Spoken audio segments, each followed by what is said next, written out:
Hello friends, আমরা এখন যাচ্ছি পাঞ্চেত জলাধার বা পাঞ্চেত ড্যাম। সেই পাঞ্চেত ব্রিজের মধ্য দিয়ে ডান দিকে দেখছেন এখানে দামোদর নদীর যে জল সেটা আটকানো হয়েছে এবং এটাকে পাঞ্চেত ড্যাম বলা হয়। ডান দিকে ড্যাম দেখা যাচ্ছে যে প্রচণ্ড পরিমাণে যে একটা জলাধার সেটিকে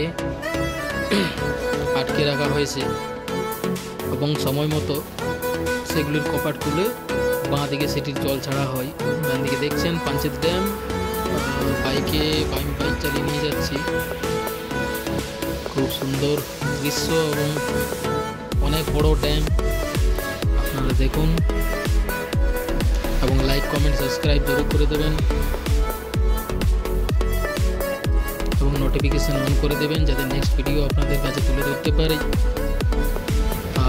দেখতে থাকুন পাঞ্চেত জলাধার।